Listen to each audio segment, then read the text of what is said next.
Okay, we're back together again. There, we're back together again. So we get to talk about pregnancy today, and there is nothing like that miracle of new life. The whole process. I mean, I am in awe of how all of that happens, and I'm sure as you studied, especially if you've never been pregnant before, it's really just an awe-inspiring process. It really is a miracle. And I mean, I'm a mother, so I have children. I've actually been pregnant 5 times.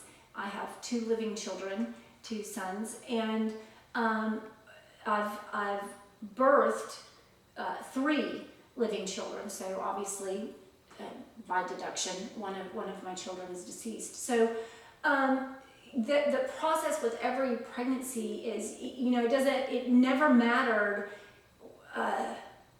if it was my first, my second, my third. Just the wonder of it all, the awe of everything that was going on in me, and was just an incredible experience. And that's what this whole journey is about.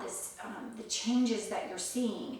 And so I want to share with you what I learned as I studied pregnancy at this phase of my journey, what I learned about the process that I was in, because this really, understanding pregnancy really helped me understand the changes that I was seeing in my life. And so I'll just share some of these things with you. Again, like I just said, there's an absolute wonder and awe, and I stayed in awe throughout the entire process. And I can say in this journey the last 5 years, remember, simple isn't easy. There have been so many hard things, but the wonder and the awe has never, ever, ever not been there. Because there's just such a miracle if you understand the process that's at work. If you studied about pregnancy per your assignment, you probably saw all kinds of things on nutrition and what you should be eating and what you shouldn't be eating. So for me, I just really felt that this had to do with, what am I taking in? I mean, really being aware in this process, how I'm nurturing myself during this walk. What am I taking in spiritually? I mean, if my whole thing is growing this faith, this seed of faith that is inside of me, and the faith of Jesus that's been put inside of me, what am I doing to grow that? When you're pregnant, they recommend you don't drink, and you don't, things that could harm that, you don't do because you're pregnant. So for the care of the baby, for the care of the unborn child that is growing and developing, you really nurture that. You're very cautious, you're very careful about the things that you take in. So to me, that nutrition, I really understood that to be, feed on the word, feed on the things that are going to build up my faith, look for the encouragement that I'm going to need there. It also talks a lot about exercise. How do you exercise to stay fit and prepare? Because part of exercising in pregnancy is to make sure your body stays strong and is prepared for the delivery, for the labor and delivery. So I saw this as walking. How do we walk out, like we talked about before, how do we walk out the things that are growing inside of us, applying it? We're building our muscles as we walk those things out, and there may be resistance. Actually, we grow, muscles build more quickly. I mean, resistance is what builds muscles, right? So when there are things that you have to push up against, that may be hard, and you have to push through those things, those actually are, as you walk this out, those are building spiritual muscles. Mood swings. If any of you have ever been pregnant or been around a pregnant woman, you know that there are mood swings. And what I saw this as is the struggles that we all have with our flesh. You know, when Paul talks about the war that we're in, you know, he had a lot of revelation about armor, because he lived in the time of the Roman soldiers, and he was in prison, and so he had all of these. He uses the analogies again. God speaks to us through anything, through caffeine, so he can use anything. So for Paul, he was using Roman soldiers, and so Paul has a lot of analogies against that. But what he's basically saying is, you know, the world fights with all of this stuff. You know, they fight this way, but our battle, we really just use love and peace and prayer and our faith, and you know, those are the things that we use as we walk this out. In the war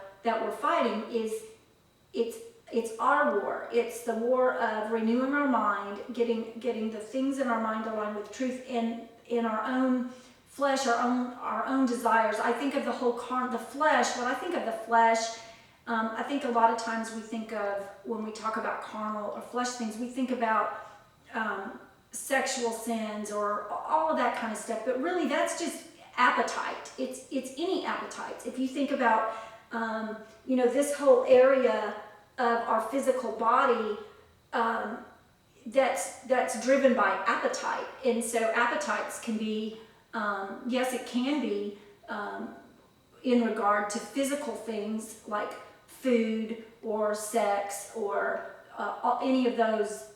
That's what we typically think of carnal, fleshly appetites. But I mean, it can be, you know, for me, one of my things was, again, and I shared this before, was the need to look different every day. This need to have something new. There was something in that fed an unmet need, because that's all our appetites are about, is taking care of something that a need that needs to be met, and it's usually an emotional need. That's all that's about. So and God knows what those emotional needs are. Again, there's something missing there that he wants to bring to light so that he can fill that need. So, you know, the mood swings are about these struggles that we have with the flesh. It's like, you know, our emotions can be, we have this tendency to have maybe high highs or low lows. And actually, I'm going to get, that thought, all of a sudden I think I need the whiteboard. And you thought we weren't going to have a whiteboard today. We're going to talk a lot about emotions. I'm going to have a lot more about emotions, but it's really kind of funny because when we say rest in peace, we're usually talking about someone who's dead, right? And so it's kind of this flat line. You see this flat line. Well, what happens is we have high highs, low lows, high highs, low lows, like this. And our emotions can be up here or down here. And when we talk about being driven by our emotions, it's both of them. And neither one is healthy. Neither one of them is a healthy situation. So when I talk about mood swings, you know, if you have these low lows, what we tend to do, at least what I tend to do, is when I'm feeling low, I need to go find an experience that's going to make me feel up here so that I cannot feel this. So it's an escape. All it is an escape from this. So the goal is to start bringing the things we experience in our emotions here, which are things like joy and gratitude and peace. If we can begin to bring gratitude here, even though that may be very hard, you know, what can I find here, Lord? What is your perspective on this? What are you trying to teach me? What are you trying to show me? What is your perspective of this? What do you want me to learn from this? What can I be grateful for in this? Then what starts to happen is these become, here, this becomes less like this, and we don't need as high a high. Because see, this is all this is is addiction. And we think of addiction as alcohol or drug or sexual. It doesn't matter what the addiction is. It's anytime you're chasing an experience to keep you from feeling this. See? So peace is when you're not moved. You basically flatline. That's what peace is. You don't need high highs to get out of your low lows because you're at peace. And when you think about deep waters, you know how scripture talks about deep calls unto deep. See, the surface of the water is like this. But when you get deep in the water doesn't move. The water does not move. Everything is on the surface moves, but the deeper you go into intimacy with the Lord and into knowing who you are and who God is, and you get to a place of peace. Also, like a rock. You think of the rock of Gibraltar, that doesn't move. The rock does not move. So anyway, I didn't plan on doing that. So there you go. That is all that the mood swings that you may be experiencing. And at times you may feel things more intensely. Like when you're pregnant, you feel things more intensely because changes are happening. And see, change is uncomfortable. Really, change is just uncomfortable. And when I think about uncomfortable, quite honestly, being pregnant is uncomfortable. The bigger you get, the more uncomfortable you are. And there are times when there'll be like just all of a sudden this jolt of an ache or a pain, or you'll stand up and something, oh, wow, what was that? You'll experience those kinds of things in this journey. It's like, whoa, wait a minute, what was that? Something really zinged me. And you just ask the Lord, what was that? When you're pregnant, you're not concerned about those things. You know that it's part of the pregnancy. You expect those things. So they don't surprise you. Okay, we talked about the armor, which is about the wardrobe. When you're pregnant, you have to change your wardrobe. Your clothes has to be different because it has to fit the growing child, the unborn child that's in you, the baby. So your wardrobe changes, and this is about the armor. You really, it's about changing all the old behaviors and habits and the ways that you present yourself and cover yourself with things like love and peace and your faith and having a peace of mind that you are walking in truth, in that you're saved, that your salvation is sure. And so that's what you walk in. The other thing is, okay, this is big, your body image changes. And how do you know in the spiritual sense, how do you know you're pregnant? Well, people notice someone who's pregnant. You can tell in the natural if somebody's pregnant. So do people notice that something is changing in you, that something's different in you? Relationships shift when you're pregnant. If you have the family dynamics are going to shift with your spouse. If this is a first child, right? Everything changes. And things that you don't even expect to change are going to change.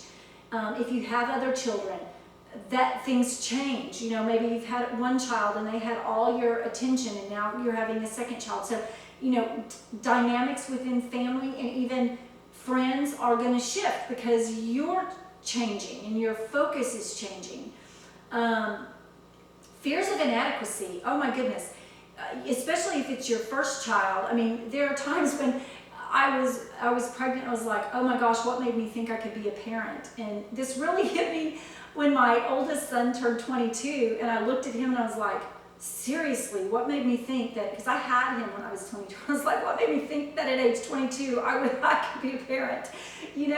So you have these, I don't know how to do this, I'm not going to be able to do that. So it's exchanging our can'ts or our concerns or worries that we're not able to for what he says. His can is that impossibilities are possible. All impossibilities are possible with him. And so standing in that and getting rid of the can't mindset, we're renewing our mind. one of the things that just came to mind, it's actually not in my notes, but I started thinking about when you're pregnant, and especially the larger you get, you have to go to the bathroom a whole lot more often. And I'm just being transparent here. This is real. You have to go to the bathroom a whole lot more frequently because it's growing and there's less room for waste. Now I want you to think about that. You remove the waste in your life more quickly, more frequently.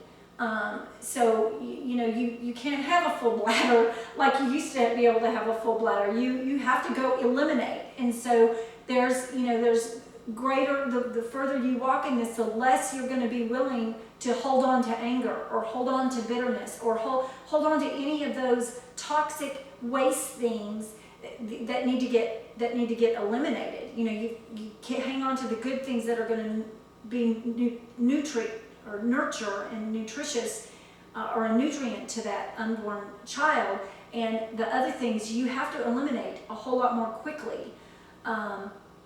The larger you get, the further you go in your pregnancy. And there's lots out there on deliverance. If you're not familiar with deliverance or don't understand that, deliverance is really about looking at mindset. It's about beliefs that aren't true, lies you've believed, and how do you get free from some of those things. Because remember, what we said in the first or second session of this journey. I think it's Proverbs 16:2 that talks about every man is pure in his own mind, but the Lord weighs the spirits, the thoughts and intentions of the heart. So the Lord is weighing, in deliverance they talk a lot about the spirits, to be delivered from spirits, and those are wrong thoughts and wrong intentions in your heart. So how do you get rid of those lies and those things that aren't true, so you've got to eliminate those things. And that's came to mind about you have to go to the bathroom a whole lot more often the more you walk. You just don't hold on to things, and lies you just don't hold on to that stuff. You're able to forgive, you're able to not let the sun go down on your anger, you don't hold on to bitterness, you love more readily, all of those things. One of the other things about Mary was, she was a teenager, and like I said, in that culture and in that time, and even in our culture, in our time, there can be judgment on unwed, teen pregnancies, whatever. So Mary had to stand in the midst of judgment, knowing that this was a promise from God.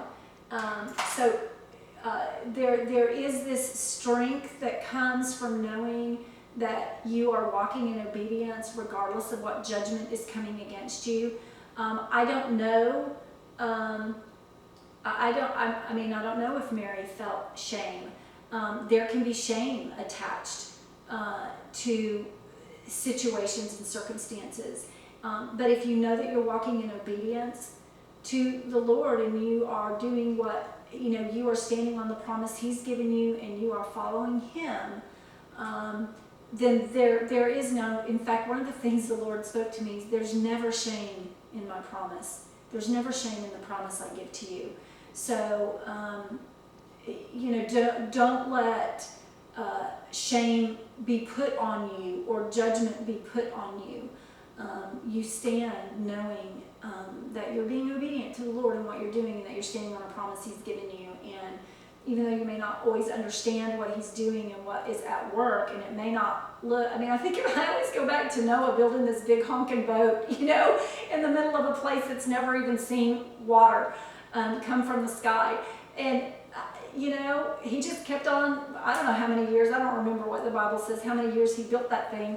But you have people coming by, mocking, trying to put judgment, trying to put shame on you, and yet that what you're doing is the right thing. And so being able to stand in that. I think the interesting thing about Mary is the promise that was given her, once she said yes, it was out of her control. Totally out of her control. She could not get herself pregnant. She could not make the baby in her grow. And if any woman that's been pregnant, you can't even decide when the baby's coming. it takes on a life of its own. And you just cooperate with that life. You cooperate and do the things as a mother to nurture that, knowing you don't have any control over it at all, but you're just nurturing that, and you're cooperating with your own body, and you're cooperating with the process that you're in the middle of. So that's kind of what this whole pregnant journey is about, which is fun and exciting. Not always comfortable. Not always comfortable. So, okay, I think that's all I have to say about pregnant, and I'm sure you may have found those same things. You may have, the Lord may have spoken some other amazing things to you, so I hope you are sharing those with people. You know, the thing that I love about walking with the Lord and walking with other people who walk with the Lord is He is so expansive, and I love to hear the things that, you know, that He's showing other people. I mean, it becomes like this mushroom effect of just how big He is and how many ways we can hear Him, because we're all different and we all have our filters, and He can reveal Himself in so many ways. And so just getting to, I just think, you know, for eternity we'll be going, what did He tell you? What did He show you? Oh my gosh, that's amazing. You know, He's genius. I would have never thought of that. And it's fun to just to share those stories. So I hope that you're doing that, because it's a huge encouragement and a blessing to people. Okay, so after pregnancy, you know, we're moving into birth and nurturing and what happens after the pregnancy. So what I really want you to kind of study the next time is about nurturing and protecting and parenthood. So you'll look at, I guess scripturally, I think it's fascinating to look at Mary and Joseph and them as parents after Jesus' birth. You know, what did that look like?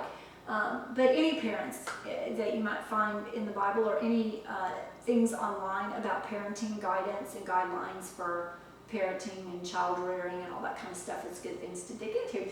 So, okay, well, it's been fun talking about pregnancy with you, being pregnant with you, and sharing our stories about what's going on in us and what's changing in us, and that's all very good and fun stuff. So I look forward to next time as we will see what it is to be a parent. Happy hunting.